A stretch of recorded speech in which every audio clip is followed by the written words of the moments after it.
Cosmere can be a confusing place. From allomancy to surge binding, there's a lot to look out for. We're your hosts and escorts to the realms. I'm Griff. And I'm Alex.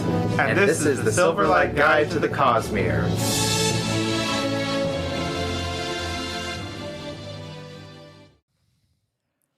Welcome back. Indeed. To Silverlight Guide to the Cosmere. We are doing another one of our box reviews, actually a double box review. Don't forget the bookmark into the... Oh, yes. Yep. Yes, double box review. And the reason we're doing that is because Griff got both of his boxes on the exact same day. I did indeed. And I didn't get the second one yet. No, because you instead you got two copies of the Frugal handbook, or the Frugal Wizard's handbook. Indeed, I did. Book. I did. Yeah, I was hoping. So I got the box and I was like, "Yay, sell! Woo!" And then I saw that the sticker was Frugal Wizard, and I was like, maybe they just got the sticker wrong. No. And then I opened it, and it was heavy like a book, and I was like, Yeah. So I emailed, and so something important that I learned. Mm-hmm. So they put out, today's June 29th. Right. They put out an update on the Kickstarter because Secret Project 3 comes out tonight. Oh, does it? Yes. Oh, Secret Project. Okay. Yeah. Okay. Right, because of course it's the first leading into June. So, yes. Okay. July, yes. Or July, sorry. Yes. Yeah. So they sent that out, and they said because of the way that they are working, that they are no longer going to take tickets for the Hoyd box, the Cytoverse box, or Trust of the Emerald Sea box. Okay. Because essentially it's all been shipped out. They ask that we respond to them within 2 weeks of an order being incorrect, and then a whole month if the order was never sent or hadn't been received in some way. Okay. So I got that box, and immediately I was like, hey, this is not correct. I have the email. It should have been sell.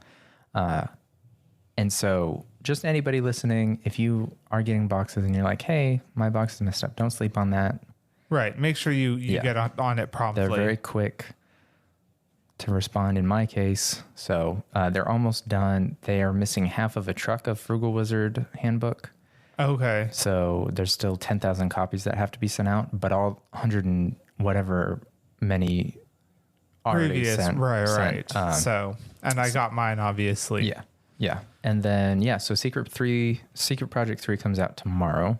And this episode should be going up tomorrow. Okay. So by the time you're listening to this, it will already be out. Yes. Which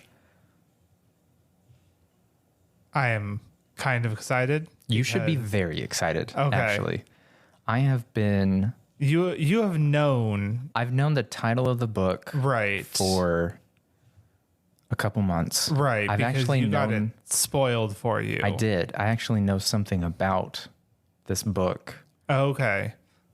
And I'd have to go back to previous episodes, but there have been episodes where I was like, I know something that you don't, and I'm going to tell you in like a year. Right. And it's been eating me up inside. And I hope whatever it is blatantly mentioned in the book, and then we can just talk about it.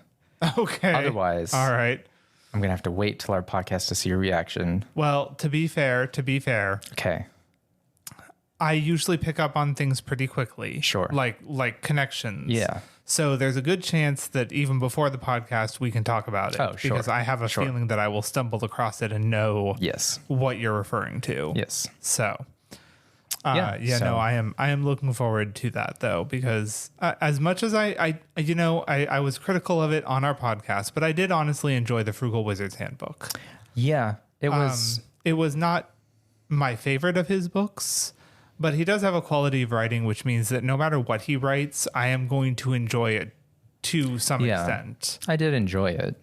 I'm actually, and maybe this is not the place to say it, I'm actually struggling to get through Powder Mage in the same way I was struggling to get that. Okay, so wait, which book of Powder Mage are you on? Okay. And I'm about a third through. Right. Okay, so here's the thing I'm going to say about the first Powder Mage. Please help me. Yes, no, it is. I finished 3 other books before I. It is a strangely paced book. I will say, however, that one. Who's the detective? Adamat? Adamat is my favorite character by far. Okay. Throughout the entire series. Okay. However, I will also say that the finale of the first book and what that leads into is probably like this book is 99% setup. Huh. It is what happens at the end of the first book and what that leads into in the second and third book that is the primary story of the series. I see. So push through. Okay. I'm going to say that. Push through. Revel in Adamat's chapters. Adamat, and then is it Tanabas? The general's son. Yeah. I like his chapters a lot. They're the two best characters.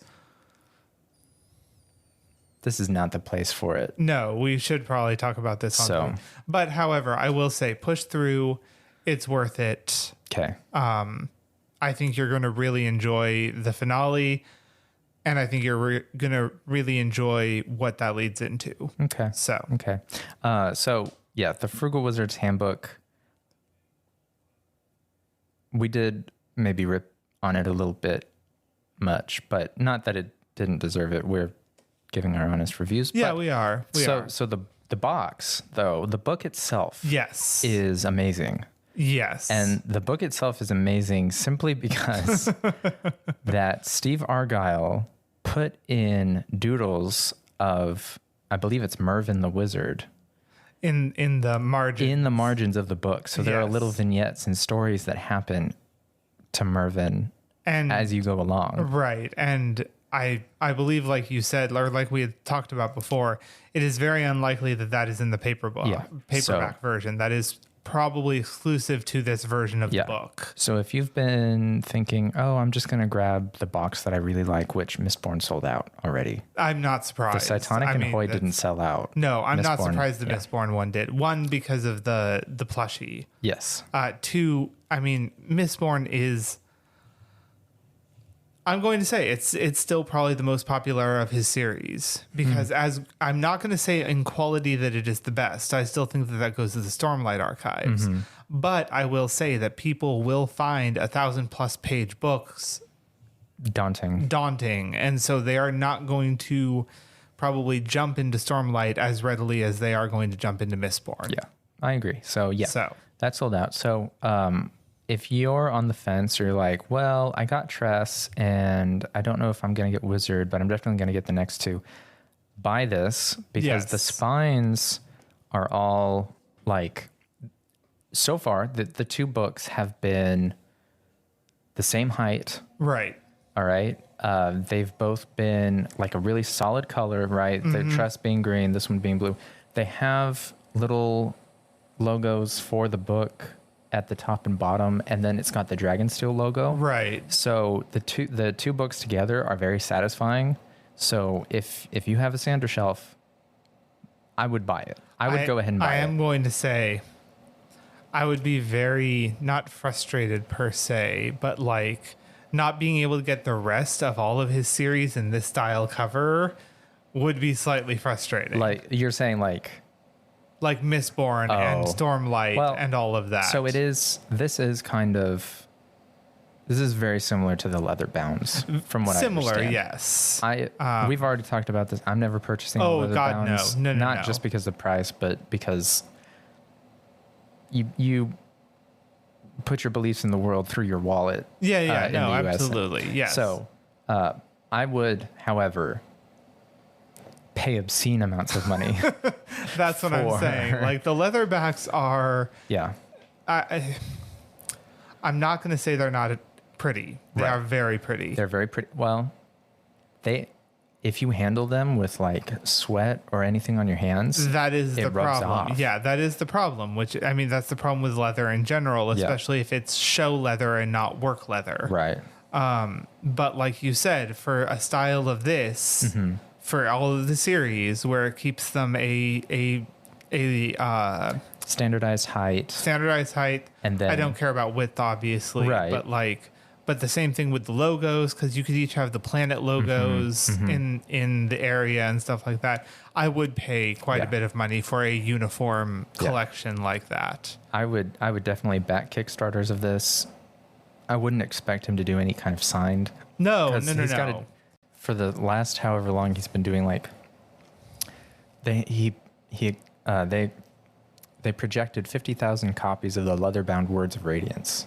Good God. Signed will be purchased at the Kickstarter next spring. Yeah, no, I'm not even asking for a signed, just to have a uniform bookshelf of all of Sanderson's works in this style of cover, especially because the artwork for these covers are just gorgeous. Right.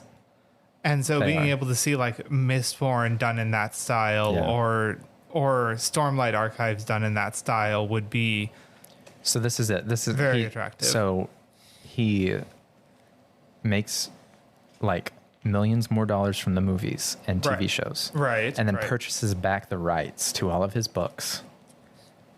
For however that works, because I don't know. Well, okay, so I do have a little bit of an insight on that. Mostly because there's another author that I follow that I'm drawing a blank on his name, but he did a series called the Mortal Coil series. He did 2 out of the 3. He wrote 2 out of the 3. They are not purchasing the 3rd book in the series. It did not sell well enough.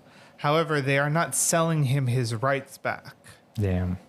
Because he wants to just self-publish the 3rd book. He's like, just give me the rights to my books back. Yeah. I will self-publish the 3rd book in the series.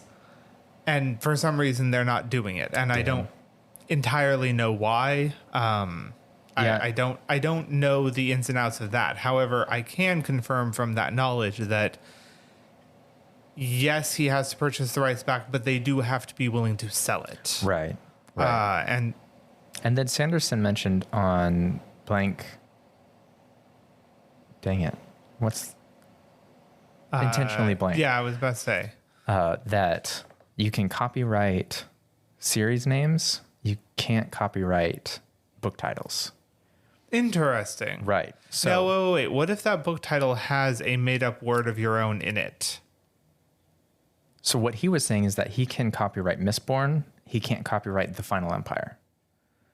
Interesting. Okay. Right. Okay. So. Huh. Note to us when we make our postcards. Oh, yeah. Just FYI.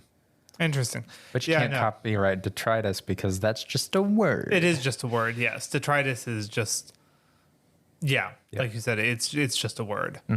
I don't think we're going to run into too much problems on that. I don't think, one, we're not large enough to really warrant attention. Yeah. 2, well, we put a magnifying glass on us when we go to the convention, honestly. No, I know we do, but I'm just saying we're still not that big. Right. 2, we're not stealing the market of any of his products. Right. Like they're not doing postcards. They're not doing anything close to postcards yet. They may if they pull the idea from us, and that'll be a whole different conversation if/when it happens. Yeah. But at the moment, we're not threatening any market. We're not a huge podcast. I'm hoping the convention will bump our numbers. Yeah. But anyway, that said, I don't think we're at least this con, I don't think we're going to run into any trouble. No. All right. So, and then what else came in the Frugal Wizard handbook? We also got a sticker. We did of Mervyn the Wizard. And we got a bookmark, a shiny bookmark. A bookmark of what is arguably the best part of the book. Yes. And that is one of the things that I enjoyed about the bookmark, seeing that because yes. And then we got Vasher. Oh yes, we got the Vasher pin. Yes, we did. Which with Nightblood. He has Nightblood. He does. So what I've been seeing on some Cosmere Facebook pages is that there is some sort of Etsy or whatever. And this guy he's getting the boxes. Right. And he did a wood etching thing that has 12 slots, and you can put the pin with its backing still onto it and then pin it through. And so and you can purchase this for $35. Okay. And then you can display your pins. Very nice. 1 through 12. Because Right. we assume series 1 is going to end at 12. Yeah, a good assumption. A good assumption, yeah. Yeah. I will say that I am liking the chibi designs of, Oh, yes. the different pins so far. Yeah.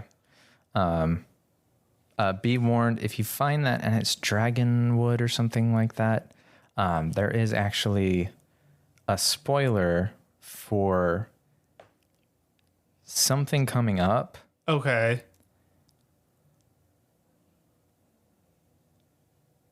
And I don't know how to explain it. Okay.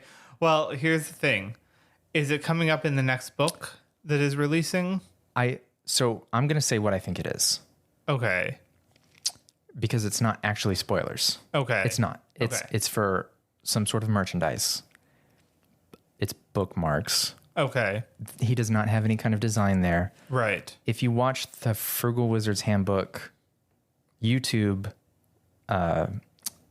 book club that Sanderson's channel is doing, Right. there is an artist. Okay. And she says, I'm not allowed to say what I am working on for Sanderson at the moment. Okay. But I believe it has been discussed in previous live streams, because I don't understand how this person would have that knowledge without being Right. the one. Right. But I believe that she is working on a set of bookmarks that may or may not be related, probably very related to the secret projects. Gotcha. Okay. Not that big of a deal. Right. No. Right. So there's that. Okay. Yeah. Right. That's, I mean, I will say that I might get that to display my pins. I mean, it's not that terribly expensive. $35 isn't bad. Yeah. And what he's done actually is that you can select the number of rows and columns that you want. Oh, okay. So if you only want to display certain numbers of the pins, now Right. I would want to display all of them. He also shows pins of evolutions from something. Oh, okay. So, Interesting. yeah. So, I would want to get one for the first series and then see what comes out in the second. Right, and so of course, on. because clearly this says series 1, so there is going to be. He stole my idea for the. Oh, because nobody has thought about that in the Totally history not. of marketing or Of course. advertising. Right. All right. So that's pretty much it for the Frugal Wizard's Handbook. Yeah, for the box. That was the book itself. Definitely worth the cost, in my opinion, of the box. The other bits are just fun extras. absolutely. And as I said, I mean, we ragged on it a little bit. I think maybe a little much. But no, it's a fun book, Yeah. and it was a fun little one-shot adventure, Yeah. as it were. Yeah. So onto the cell box. Onto the cell box. So I actually got the cell box. You did. You did not. I was supposed to. Mine's arriving on Monday. right. I Which sent is you nuts. pictures, however, You of did. what came in the Yes. cell box. So There are. So let's talk about the pin. yes, the pin was Raiden. Raiden. Yes, Prince Raiden. And he's holding up, or not holding up. Well, he's drawn an Aeon. Yeah.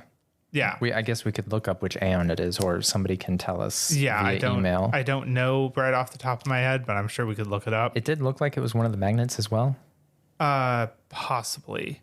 Anyways, I will say that he is in his true state, not in his like Zombified. decayed zombie-esque state. So for those interested, because it is what he spends most of the book actually as. True. So I think it's worth saying. Yeah. And then there were magnets. There were magnets. There were 4 magnets, each one of a different Aeon. And they glow in the dark. And they glow in the dark. Yes, they do. So that was exciting to find. Then we got 2 different, well, I'm not going to say 2 different stamp sets. We got one stamp, Yes. which was, the first one I sent you was an ink stamp. oh. Yes, it does have an actual ink pad with it. Oh, cool. And it's an actual stamp. The second one was the wax seal stamp. Cool.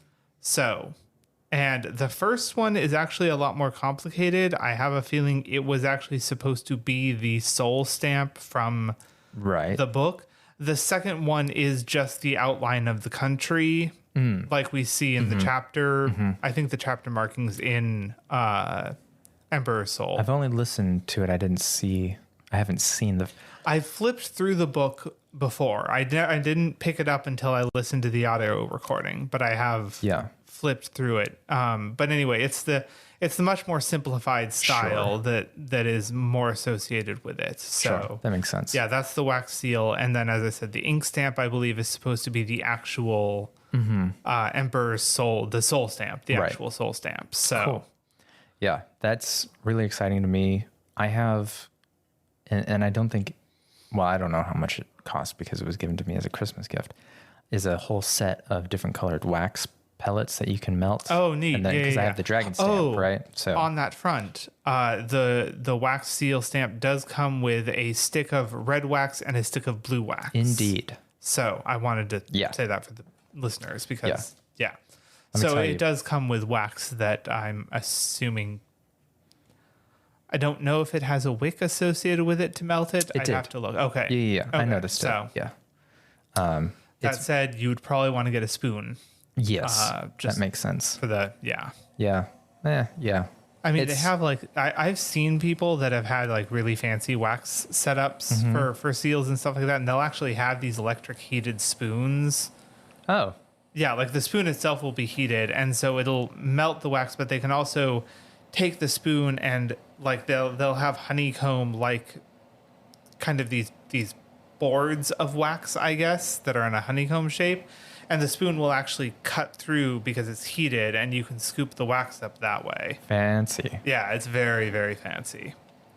So, Giving people envelopes with wax seals really confuses and astounds them. Probably. Just FYI.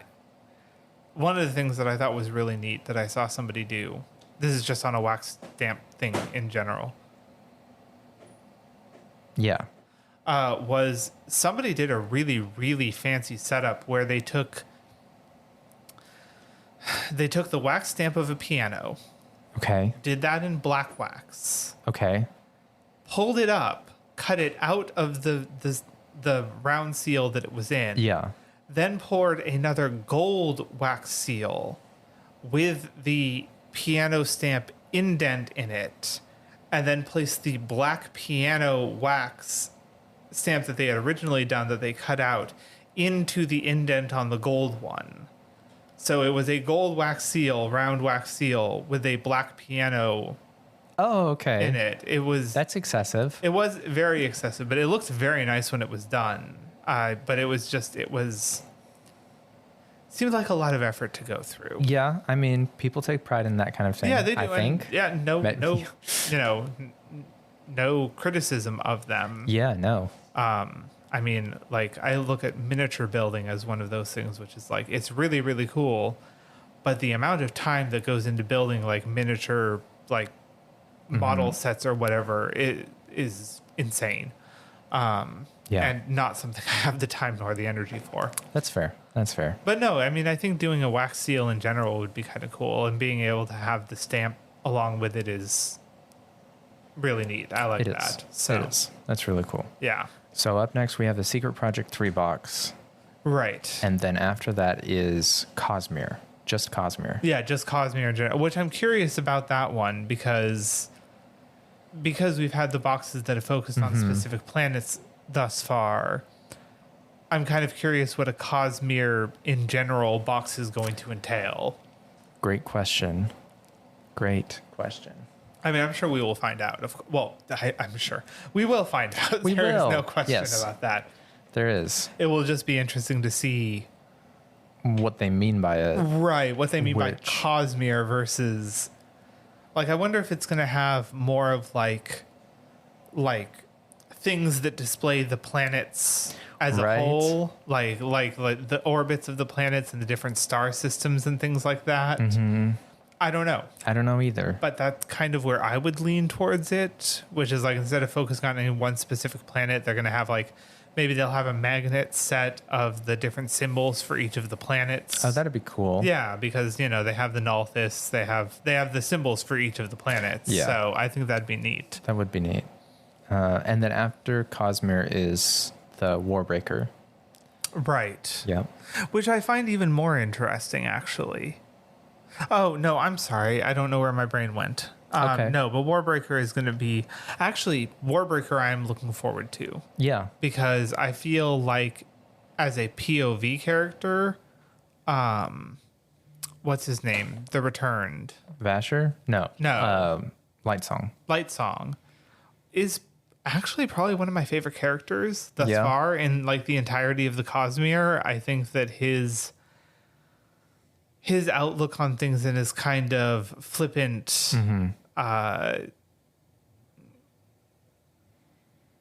attitude towards things was very refreshing compared to the high drama of a lot of Sanderson's books. That's true. Like, don't get me wrong. It's not that I don't enjoy them, but I think the levity he brought to Warbreaker was a very nice breath of fresh air, especially because of a lot of the drama and potential horror that surrounds a lot of the actions that goes on in the book. Right. And then after Warbreaker will be Secret Project 4. Right. And then after that is Stormlight. Which I'm looking forward to that one as well. Everybody gets a miniature. Cool. Of Taln. Who's Taln? Talonelin. The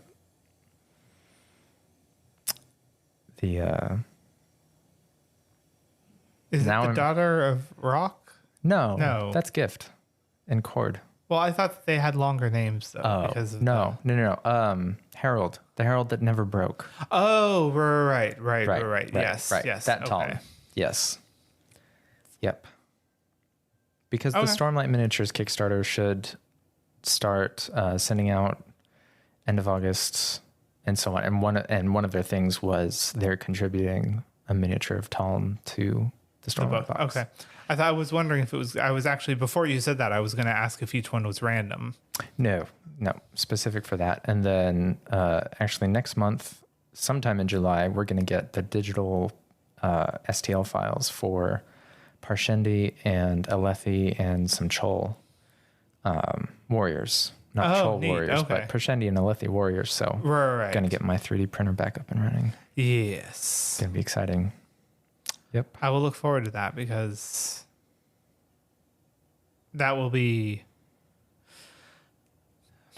interesting and potentially very valuable should we run a Stormlight game, having Alethi and Parshendi warriors available. Imagine that. Yes. Yeah.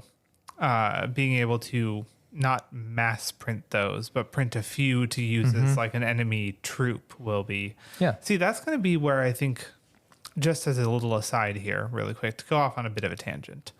This is where I think the Sanderson tabletop RPG games as a whole are going to be interesting because you do not have a lot of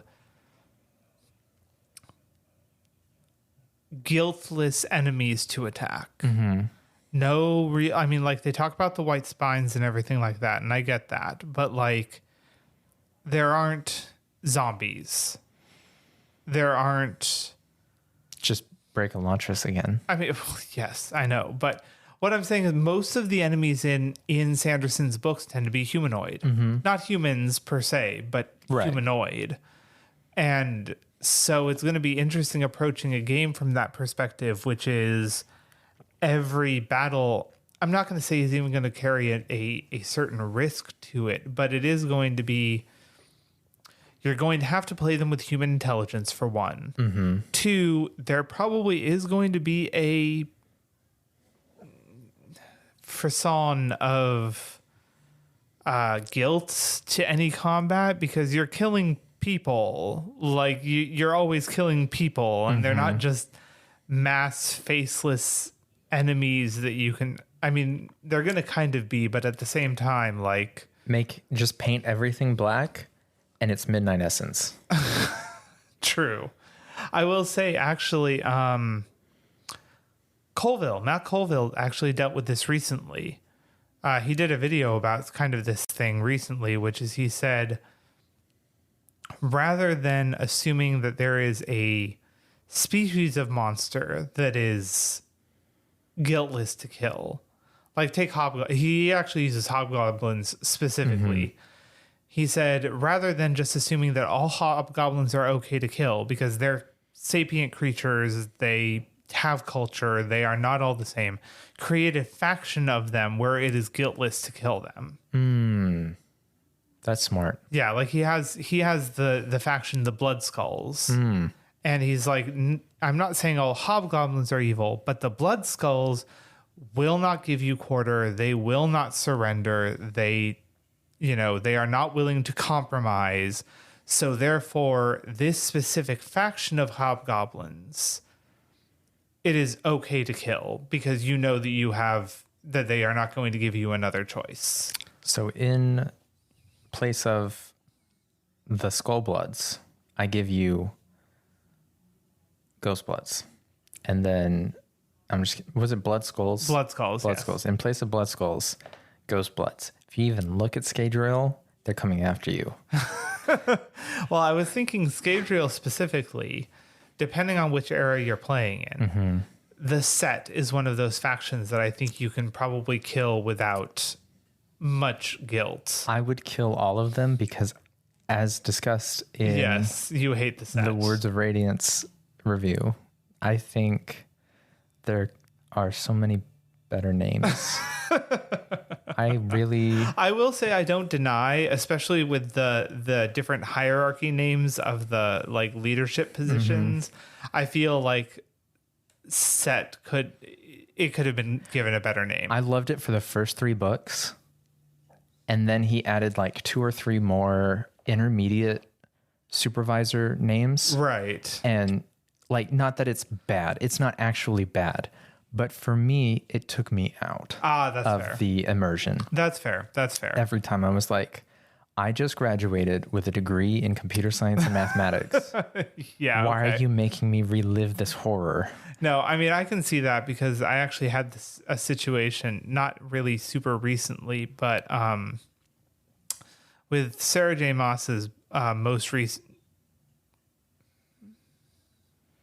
She's probably released like 5 more books. No, she hasn't. However, it is her second most recent book. Her most recent was House of Sky and Breath for her Crescent City series. This was the 5th in the Court of Thorns and Roses series called Court of Silver Flames. There was a baby plot line in that just the entire way it was handled was an idiot plot line, and it just pulled me out of the immersion every single time it came up because like, you're telling me that you have the magic and capabilities of putting a guy's intestines back into him after his bowels have been spilled, but you can't perform a C-section.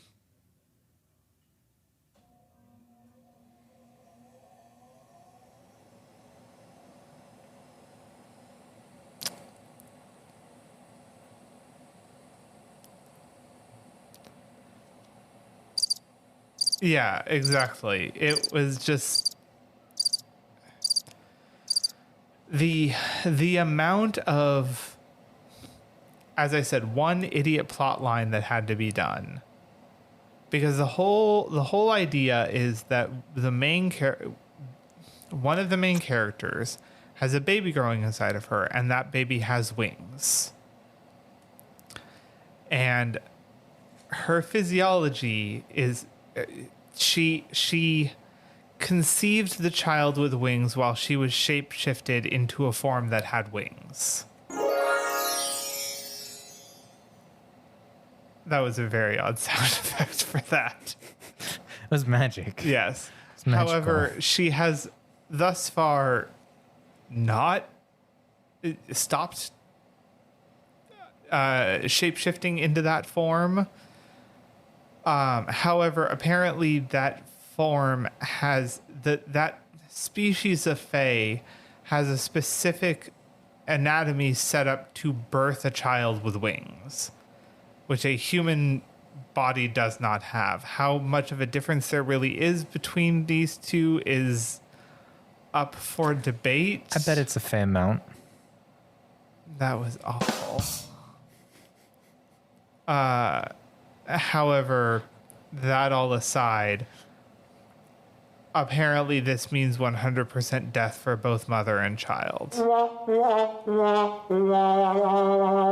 But as I said, they never consider a C-section, which bothers me because even with the maybe more primitive medicine of the Fae world, the C-section is called that, a cesarean section, because it was made during ancient Roman times. Like, you cannot tell me that this world does not have the concept of maybe cutting the uterus open and removing the baby that way.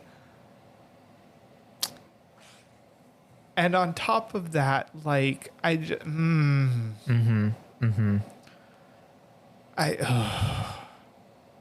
know you've told me before. Yeah, there are so many issues with the ending of that book. But anyway, regardless, yeah, no,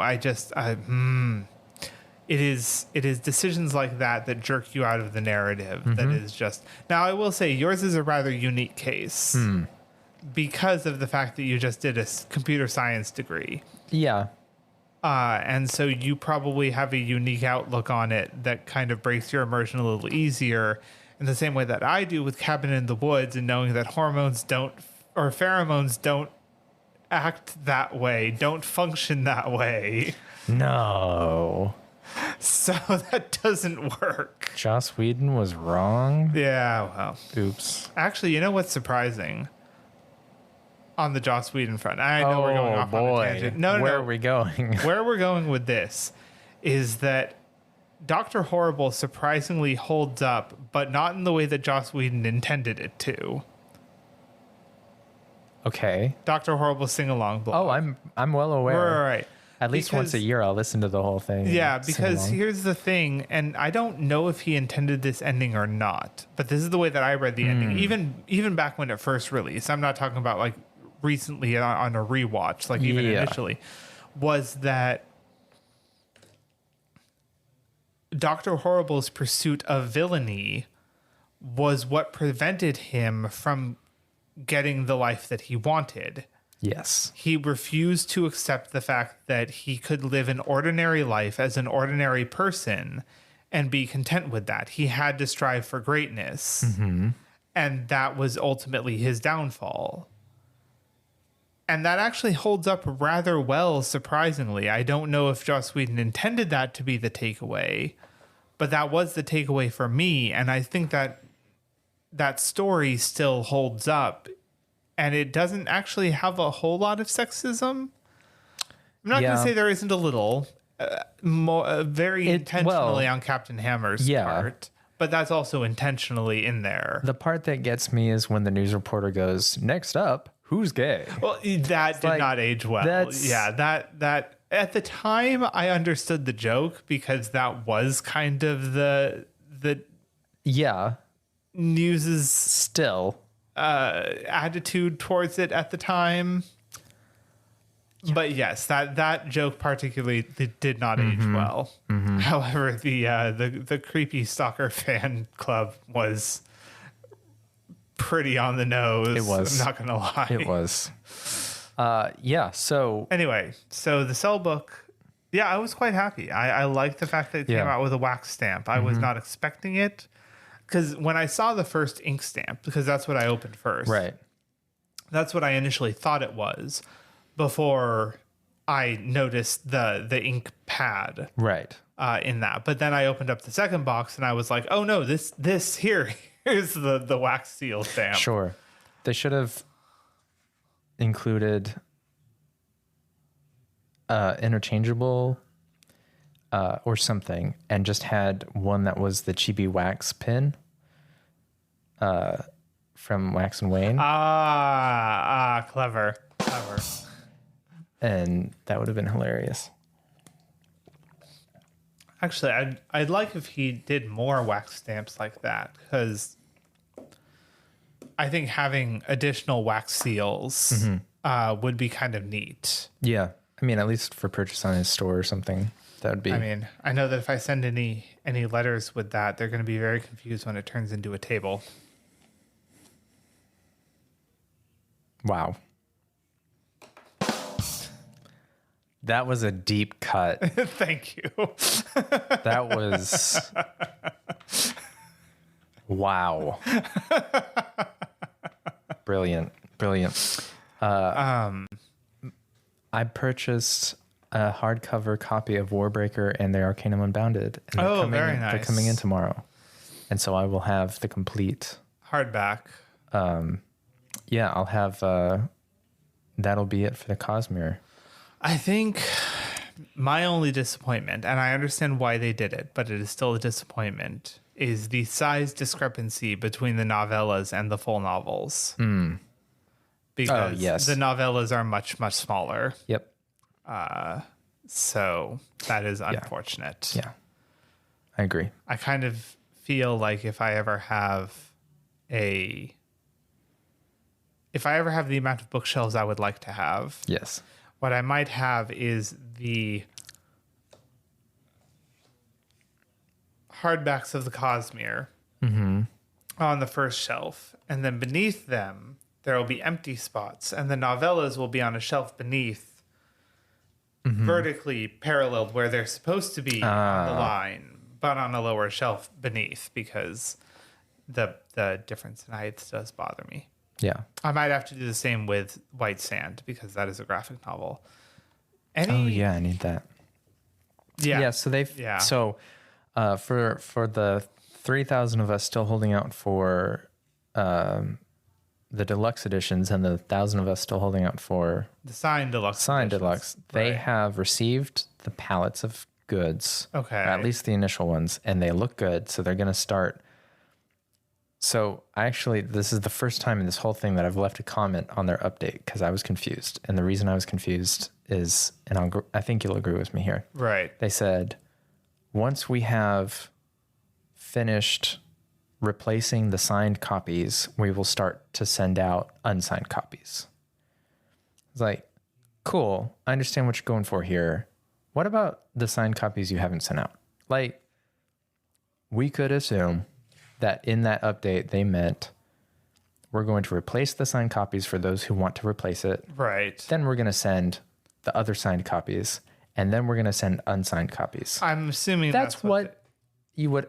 Right. I'm not going to assume because I don't want it to slip through the cracks. And yeah, because the fact is, as I said, like this was supposed to be all done by last summer, by the end of last summer. Yeah. And we know. And I understand things happen. But now, but we're hitting a year. Rumor has it that they have now lost money on this. So. Yeah, probably. Yeah. And that's not great. And it's not necessarily it's not necessarily Dynamite's fault. I'm not saying it's because the printer. No. Yeah. I know, but like somebody's getting fired. Probably. Anyways. I feel like. It sucks that they're losing money on this, and it sucks that that's just rumor, but yeah. Yeah, and it sucks that capitalism does. But at the same time, Yep. It's just a frustrating situation all around, I believe. Yeah. And fair notice for all of you getting the deluxe, they suggest that you read it not holding it, because of the similar thing that would happen with the leather bounds with the glitter that they have on it may start falling off just because it's glitter on glue and so right. Yeah, that's understandable. So I've actually thought about purchasing the soft cover with the little $5 whatever they gave off as recompense for this weight. Right. Just so I could have that and read it holding it wherever I want without worrying about damaging the hard cover. Yeah, that makes sense. Yeah. So Because I do want to actually read it. Right. Because, I haven't read it, and you've done the audio. I did the audio drama version of it, which was.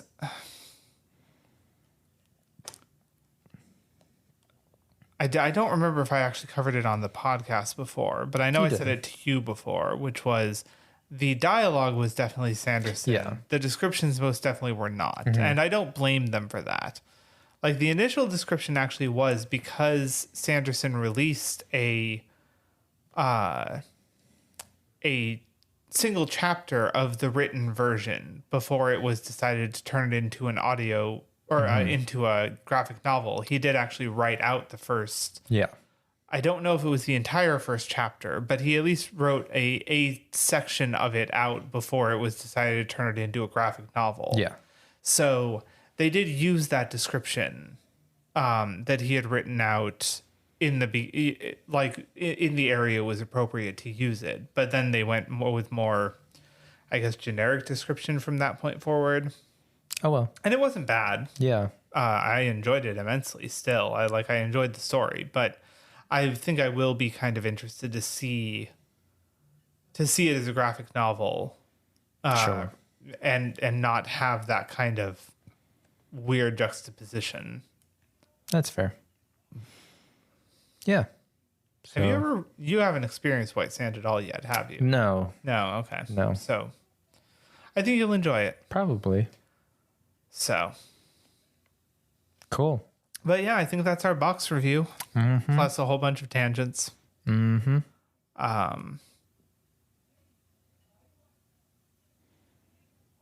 yeah, I mean, and I'm looking forward to the next one coming in. Same. Do you want to do the sign off? Oh, right. Sorry. That's all. It's all good. Don't panic, World Hoppers. Life before death, strength before weakness, and journey before letting the Frugal Wizard handbook box sell out. True. Very, very wise words. The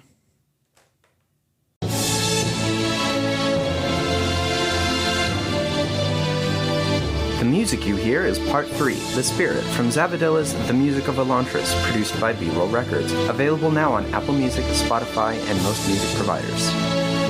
If you like what you hear and you want others to hear it as well, please leave a rate and review. It really helps us get more listeners.